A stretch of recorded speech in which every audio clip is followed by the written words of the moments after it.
watching News 3 Now, live at 4, moving forward.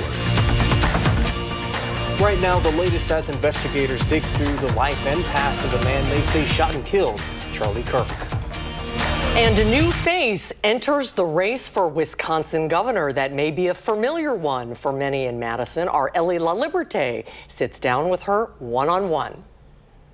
And we are tracking a few chances for showers and thunderstorms throughout this week. We're going to time them out in the full forecast.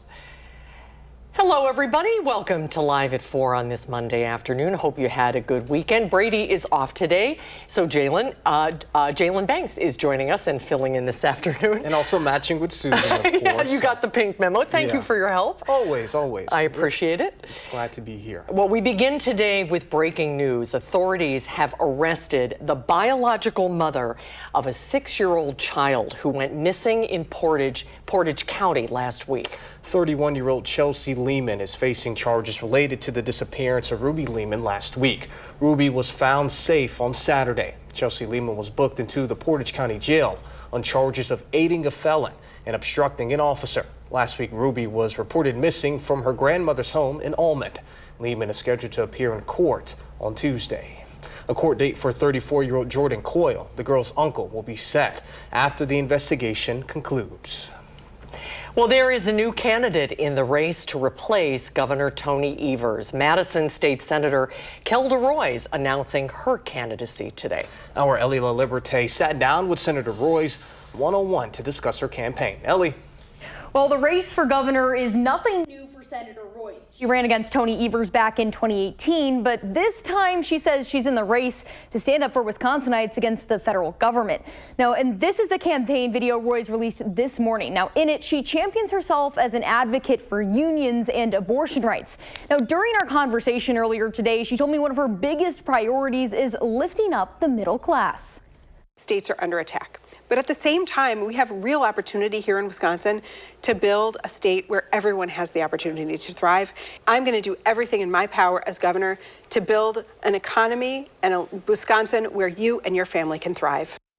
Now, this is the first time in roughly 15 years that the race for governor is open with no incumbent running. So that being said, let's take a look at some of the big names in this race. Now, the other big Democratic names in this primary are going to be Lieutenant Governor Sarah Rodriguez and Milwaukee County Executive David Crowley, who just announced his run last week. Then on the other side of the ticket, we have Milwaukee businessman Bill Berrien and Washington County Executive Josh Schoeman. Now, the official primary for the gubernatorial race is scheduled for Tuesday, August 11th, 2026. Ellie, thank you. Madison Metro Transit bus drivers are no longer working without a contract. After 9 months of negotiations, the new contract between the city and the union representing Metro employees increases pay and safety measures. It includes a 3% pay increase each year and a one-time bonus to keep up with inflation. It also gives each employee personal protection equipment. This after several Metro drivers were attacked on the job earlier this year. This contract we penned in and we ratified some language on our internal assaults protocol committee, and we also added a couple days of paid administration leave into the contract for our employees that, unfortunately, if this ever happens again, we hope it doesn't, but if it does, we have some agreements in the contract on how we're going to take care of those employees. The contract will be introduced for adoption at the next Common Council meeting tomorrow. Oregon police are asking for help in finding a missing 17-year-old girl who is believed to be with an older man. Cadence Lee was last seen Friday in the village of Oregon. She is described as 5'2", wearing black yoga pants and a long-sleeve gray shirt that has a headquarters logo on it. The man, described to be in his 30s or 40s, has black hair, a mustache, and a sleeve tattoo on one of his arms. According to law enforcement, he drives a dark green 2015 to 2017 Chevy SUV. Police believe Cadence's most recent possible sighting was Sunday at around 4:30 p.m. at the Goodwill located at East Spring Drive in Madison. Anyone with any information on her whereabouts is asked to call the Oregon Police Department at 608-835-3111. Madison police are also investigating what led to a 19-year-old showing up at a UW health clinic with a gunshot wound on Friday. Officers were called to the clinic around 4 p.m. Friday afternoon. According to police, the teen and suspects had arranged a meeting on East Main Street near South 4th. And at one point during the meetup, there was an altercation and the teen was allegedly shot. The suspects are still at large. Anyone with information is asked to contact the Madison Police Department or Madison Area Crime Stoppers at the numbers at the bottom of your screen. Well, slow down and don't use your phones. Put your phones down to save kids. That is the message that law enforcement agencies are sending this afternoon after a dramatic rise in school-related traffic injuries. According to the nonprofit Safe Communities, last year in Dane County, 3 children between the ages of 5 and 18 were hurt walking, and 2 were hurt while biking in school zones. And over the past 4 years, 12 children walking and 5 biking were injured. Law enforcement involved with the Dane County Traffic Safety Commission, which is made of 13 different law enforcement agencies, will be dedicating efforts now through the 19th of this month to step up enforcement in school zones, focusing on education and issuing a warning and tickets to those who break the rules. Distracted drivers and distracted pedestrians adds to these crashes that involve injuries within the school zones. And then for the drivers in particular, the speed and not being distracted is very important. And we need the phones to be down and for their eyes to be up paying attention within those school zones. And police say the trend matches those statewide as well. Law enforcement and some school districts across the country are also placing slow down yard signs on school grounds, which can be picked up at police departments for you or if you want to put one in your business's yard. 2 people died Friday after crashing a vehicle during a test drive on Madison's east side. According to Madison police, around 3:30 Friday afternoon, a 53-year-old woman driving west on Commercial Avenue was trying to turn left into a parking lot when her SUV was hit by the test driving vehicle. 2 people inside, a 65-year-old and a 64-year-old, died after the crash. A second crash then happened involving 2 other vehicles. 1 person there, the driver, suffered non-life-threatening injuries. The crash remains under investigation. Well, after a sunny and warm weekend, maybe I could even say hot. It was hot over the weekend. Summer rolls on this Monday. Blaze Keller is watching our forecast and still very little rain. That's right. The rain is going to be hit or miss over the next couple of days, at least through Thursday. We're taking a live look at our Queen Bee Radio Skycam out there in Platteville where it's 85 degrees. It feels like 87 and off towards the west. That's where we've had a little bit more cloud cover, but now that has pushed off into Black River Falls up towards La Crosse with some thinner clouds still lingering into parts of Grant, Vernon, as well as Crawford counties. We also find where we see more of that cloud cover, the rain down from a few claps of thunder, maybe a few lightning signatures there up in extreme northern eastern parts of Monroe County. Maybe we'll slide into parts of Juneau County as we go over the next hour or so. Not expected to be severe, but across western parts of our viewing area, we're going to continue to see the chance for not only cloud cover, but isolated showers and a few thunderstorms as well. Nearing 90 in the Dell, stretching all the way south along the Wisconsin River into Boscobel, as well as in Lone Rock. 84 in Madison, Janesville. 80 in Juneau, a little bit cooler there in Black River Falls where it is raining in that cloud cover. We'll quickly take you into Dane County where most of us are hanging out right around 84, 85 degrees. We got a few more rain chances in the forecast. We'll track them out coming up in just a few minutes. All right, sounds good, Blaze. We'll see you then. Well, these summer temps haven't put a damper on our Coats for Kids campaign and our donations. Right now, we're at 719. And not only did we receive 163 more coats, the Clinky Cleaners on Old Sauk Road received 2 bags of handmade hats. Oh, that's fantastic. And thank you, everybody who's helped us so far. It's hard to think about winter gear with this weather. Absolutely. Everyone, this will help kids across our viewing area make sure they stay warm this winter. And we'll keep you posted on the details for the distribution. A lot more to come on Coats for Kids. So thank you for your help. Even though we're doing well so far, we are still a long way from from our goal of 5,000 coats. So if you have a gently used winter coat you'd like to donate, you can also go to our Amazon wish list. Lots of great options available for purchase there. And if you do decide to place an order, you can even have your donation sent directly to the Boys and Girls Clubs of Dane County. For a link to the wish list, just go to channel3000.com. Remember, we accept all sizes.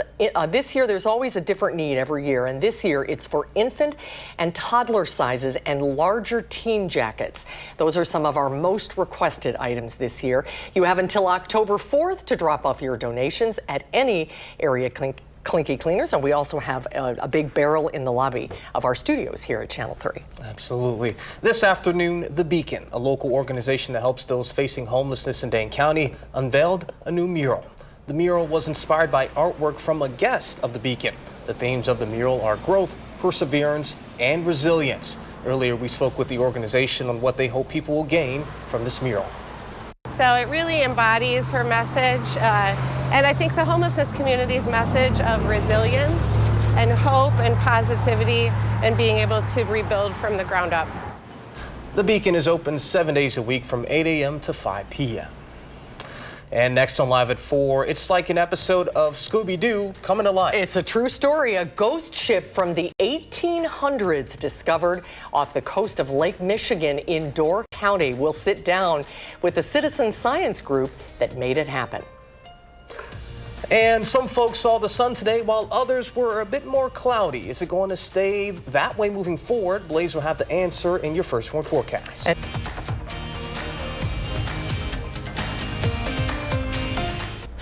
Welcome back. The Apple TV series, The Studio, broke an Emmy record for a comedy last night. It won 13 awards. And on the drama side, the medical drama The Pit was also a big winner. Any shows in particular that you were a fan of that got any Emmy noms or wins? I love The Pit. I've heard great things about it. My personal favorite of last night is Andor, because I'm a huge Star Wars fan. They were big winners, yes, too. They won quite a few awards, but Dina Demetrius is in Los Angeles with the wrap of the 77th Emmy Awards.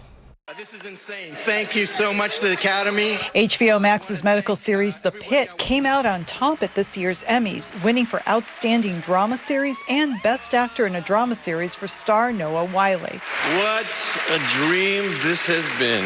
The Studio. With 13 trophies, the Apple TV Hollywood satire The Studio set a record for the most wins by comedy in a season, including Outstanding Comedy Series and Outstanding Lead Actor for star and producer Seth Rogen. I'm legitimately embarrassed by how happy this makes me. Hacks star Jean Smart won Outstanding Lead Actress in a Comedy for the 4th time, and Severance's Britt Lauer won Outstanding Lead Actress in a Drama. Getting to play this role in all of her layers has been a real kind of meeting of a soulmate. Netflix's crime drama Adolescence scored the Emmy for limited or anthology series, and its 15-year-old star Owen Cooper became the youngest male Emmy winner ever. You really don't know what to say, really, but yeah, it just means the world to me. The audience rose to its feet when The Late Show with Stephen Colbert, which is in its final season, won Best Talk Series. I want to thank CBS for giving us the privilege to be part of the late night tradition. In addition to the awards, viewers were treated to a number of tributes to iconic TV shows. Thank you for being a friend. Reba McEntire sang the Golden Girls theme in honor of the comedy's 40th anniversary. The Law & Order franchise and Gilmore Girls also marked milestones. Dina Demetrius, CBS News, Los Angeles. Oh, that's awesome. Well, it seems as if summer is trying its best to stick around. To see how long that'll last, let's get a look at your first one forecast, please. And it looks to last at least through the rest of this week. We'll cool off a little bit by this Friday into the weekend, but we're still staying above average. We're going to see some rain chances, but that's not looking as promising as maybe previously. Much like today, most of that cloud cover is going to be further to the west, where temperatures will hang out in the low to mid 60s, as opposed to further to the east. Less cloud cover means we'll cool off a little bit more, but we're all going to remain above average. We should be in the low 50s for this time of year. And as I mentioned, some of us may not even get into the mid 60s. So that just paints a picture of how mild we are, especially over these nighttime hours. Mostly clear tonight, maybe a few hit or miss showers. We're looking at Tuesday to be very similar to today. Further to the west, that's where the cloud cover is going to be. That's where the better chance for rain is going to be. Further to the east, more sunshine. We're still underneath the high pressure system, and on its edge, that's where we see the cloud cover. The rain chance is going to be isolated. Not a washout tomorrow by any means, much like today, hit or miss. You can always check out before heading outside if it's raining or if there's a shower nearby on our First Warned Weather app's interactive radar. But once again, underneath southeasterly winds, we're looking at temperatures in the low to mid 80s. We typically hold on to the 80s until the end of September. So this isn't unheard of, but certainly maybe with that early taste of fall, some of us were getting ready to get into the new season, but Mother Nature has a different plan for us. There's that cloud cover off towards the west, again hugging the Mississippi River. A shower or two can't be ruled out as temperatures climb into the 80s as we go into Tuesday. Starting Wednesday, we see more of that cloud cover move into central parts of Wisconsin. That high pressure system is beginning to exit, so we got to make room for that low pressure system that's still going to spin through the plains in the Midwest starting later Wednesday into Thursday through the upcoming weekend. That's probably when we're going to see a better chance for more widespread rain chances Saturday and Sunday. But what was previously looking like to be a very organized low pressure system is quickly falling apart. And that means that our widespread rain is probably going to fall apart with it as well, meaning it's not going to be a washout as we head into the weekend. While there's a lot of green on Future Track, it's probably going to be like what we've seen today and what we'll see on Tuesday, kind of hit or miss. But we'll see more of us underneath that hit or miss chance going into Friday, further into Saturday, and then continuing into Sunday as well.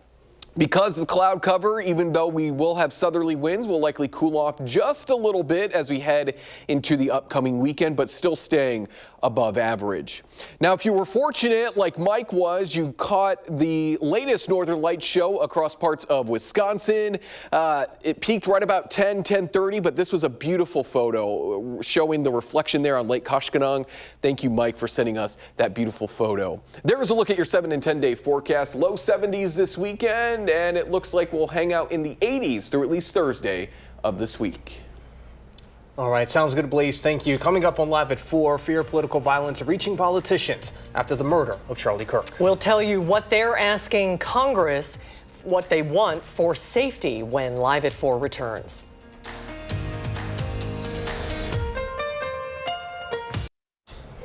Thank you for staying with us. The Trump administration announced that the U.S. and China have reached a framework of a deal for the popular app TikTok, with President Trump saying he plans to speak with Chinese leader Xi Jinping on Friday. It comes as the administration continues to grapple with the assassination of prominent conservative activist Charlie Kirk. Erica Brown is at the White House with the latest.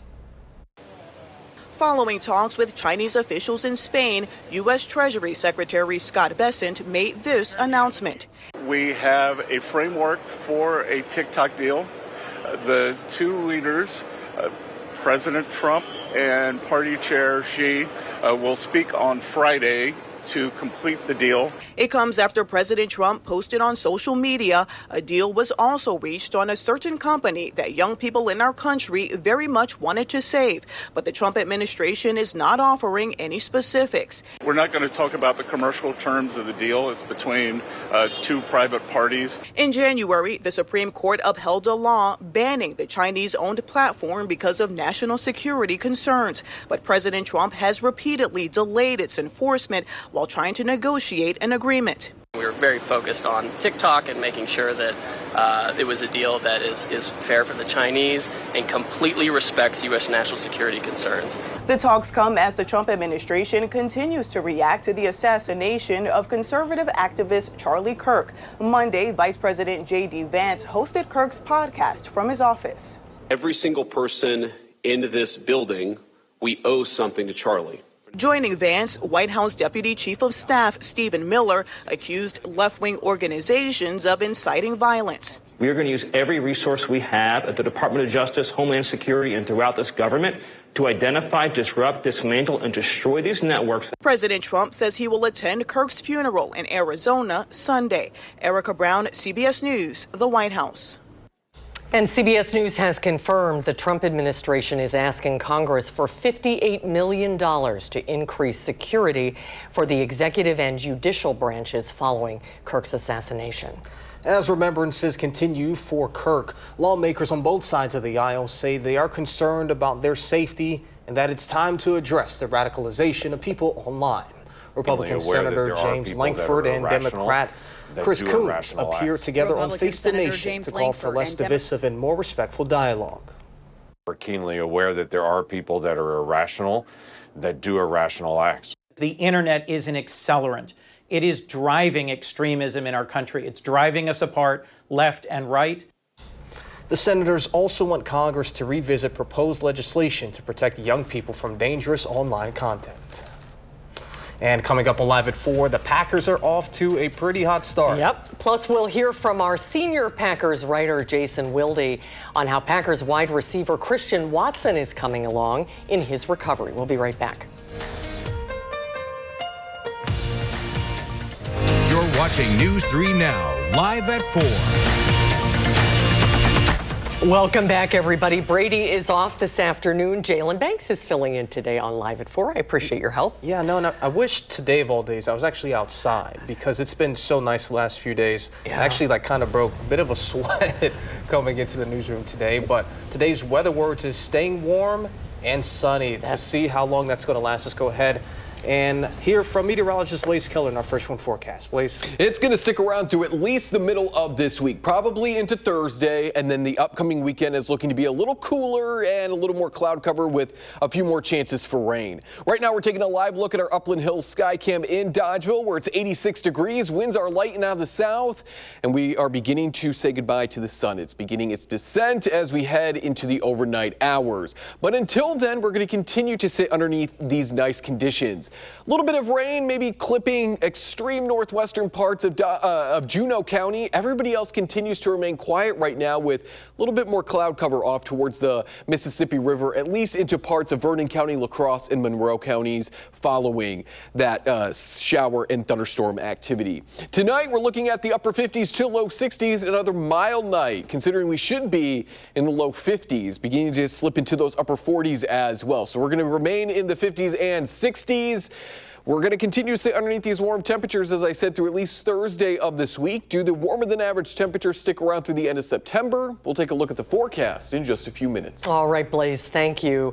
Officials in Utah have not yet released a motive in the shooting death of Charlie Kirk. The suspect is under a special watch in Utah County Jail as he awaits his first court appearance tomorrow. Investigators are digging into the suspect's life. FBI Director Kash Patel spoke with Fox News this morning, claiming the suspect, 22-year-old Tyler Robinson, subscribed to, quote, left-wing ideology. Utah Governor Brian Cox said he is not speaking to investigators, but they have heard from those around him, including his roommate. The roommate was a romantic partner, a male transitioning to female. This partner has been incredibly cooperative, had no idea that this was happening, and is working with investigators right now. Kirk was a conservative activist staunchly against gender-affirming care and transgender rights, once tweeting it was a mental delusion. The Utah County attorney is expected to file formal charges tomorrow before the suspect's first court appearance. The Wisconsin football team returns to Camp Randall on Saturday with a pretty big chip on their shoulder. Yeah, tough game over the weekend, but a lot of people expected that. Our Nash Dara joins us now in studio to tell us how are the Badgers going to move on next week to Maryland. Nash? Jalen and Susan, the Badger football squad is back in Madison after a humbling trip to Tuscaloosa this past Saturday. Wisconsin's first road game of the season ended in a 38-14 loss to the Alabama Crimson Tide.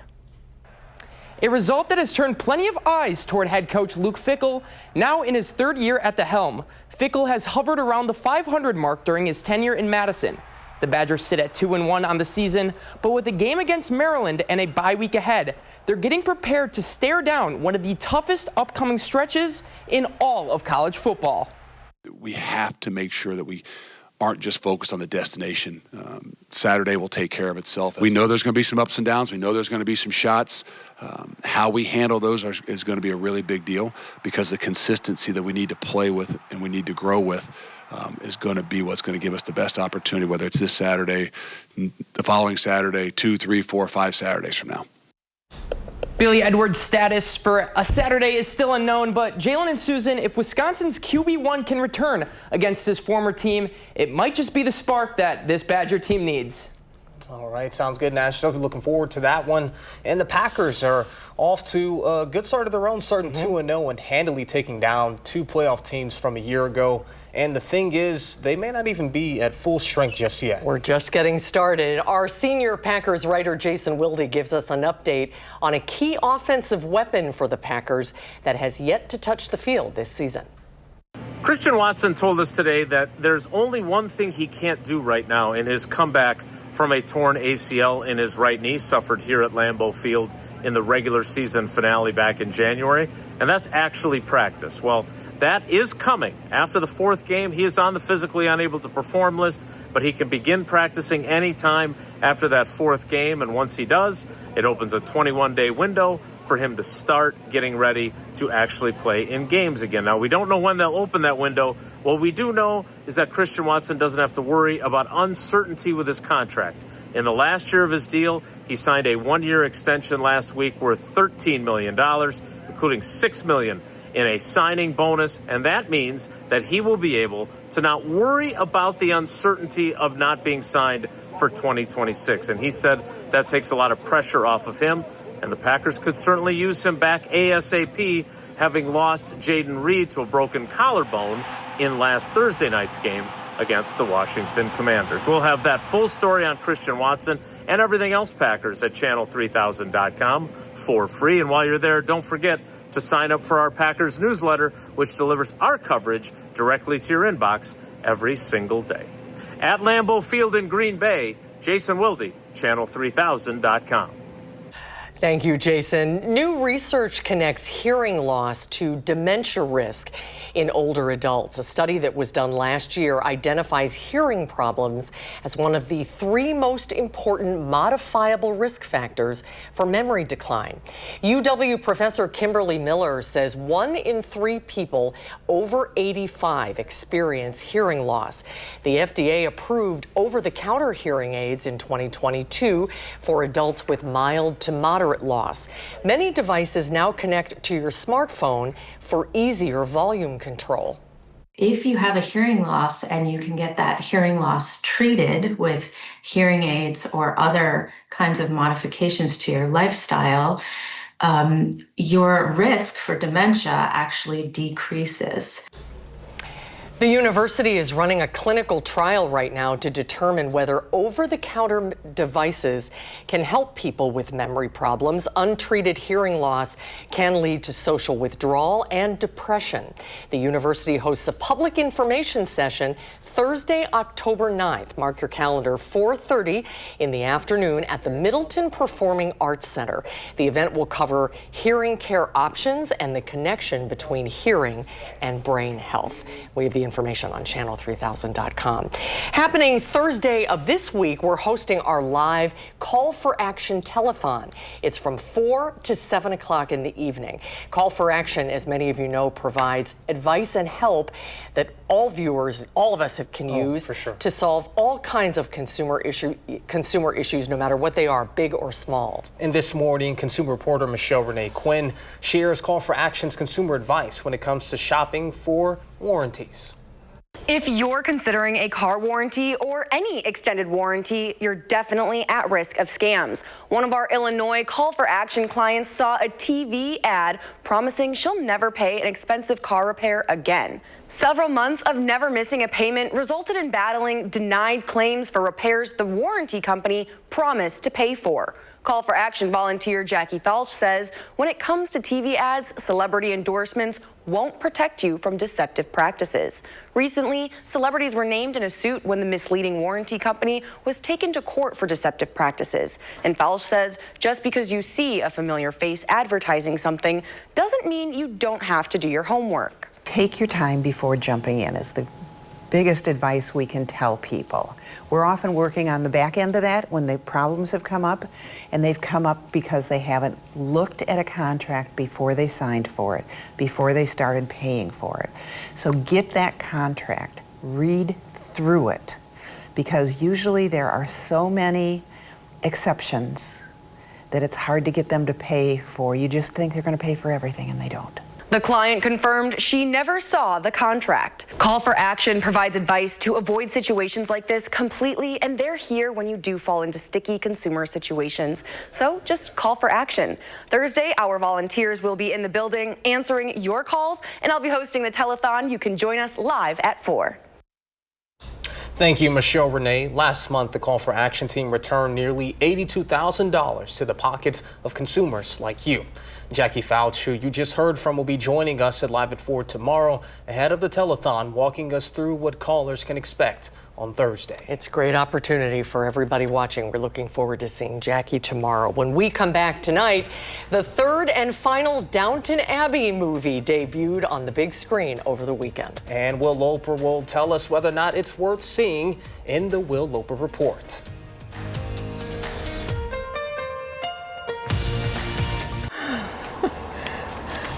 Well, the end of summer and the beginning of fall is a very busy time of the year for our feathered friends.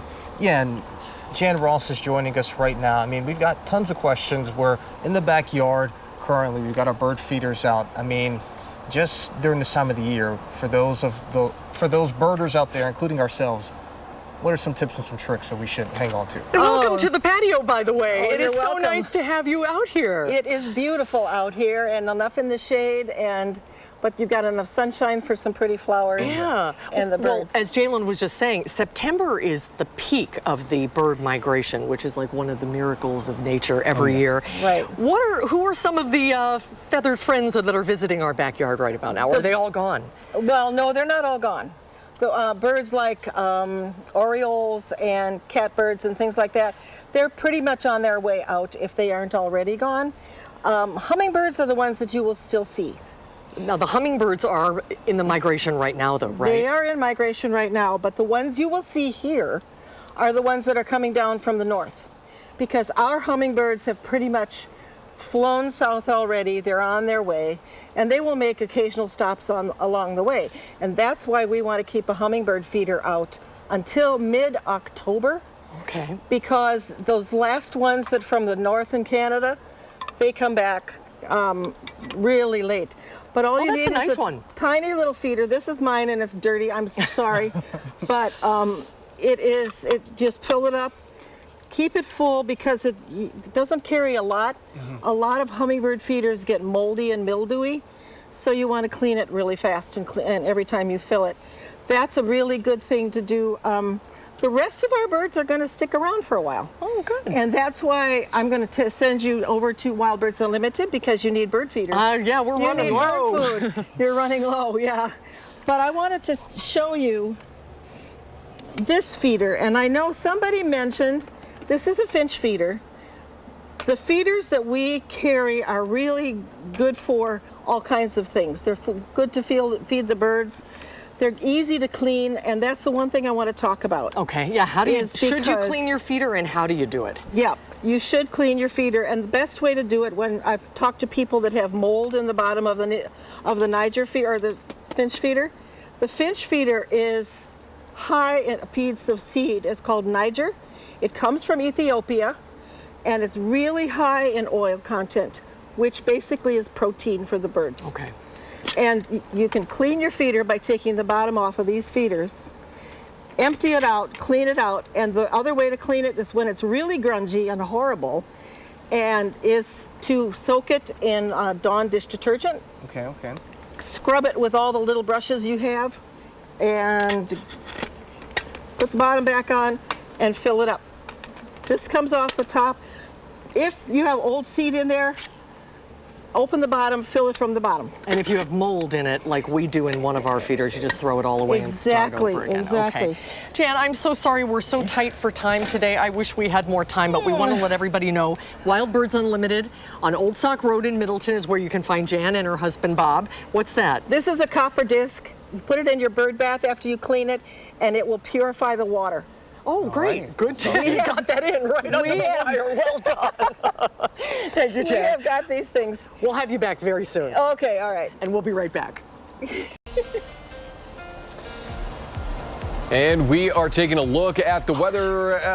It's going to be another sunny day for most of us further east on Tuesday. Once again, climbing back into those 80s. Further to the west, much like today, a little bit more cloud cover and that chance for an isolated shower or non-severe thunderstorm. The warmer than average temperature trend sticking with us all the way through most of the extended forecast.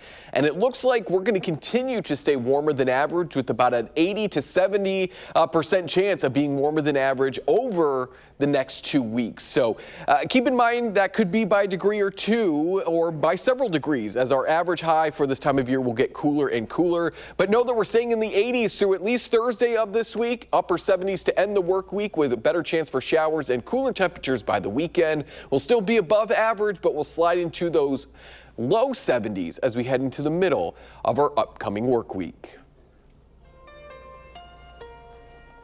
Thank you for staying with us. If you want your baby to be the talk of the day at the daycare parking lot and and more of an object, you can have him rolling in style in this high-end baby stroller. Yeah, check this out. The Aston Martin edition of the Egg 3 is modeled to resemble the elegant seats of an Aston Martin. It comes in 3 colors, white, gray, and racing green. The stroller has features that add protection, such as sunproof canopies and comfort, such as an adjustable headrest and seating positions, as well as a 5-position handlebar for the parents pushing at a starting price tag of about $3,000. No word yet on when U.S. customers can order. And we'll be back with more after this. On the next Live at 4, we share with you all you need to know ahead of our Call for Action telethon this Thursday. Thank you for joining us for Live at 4. News 2 Now at 5 starts right now.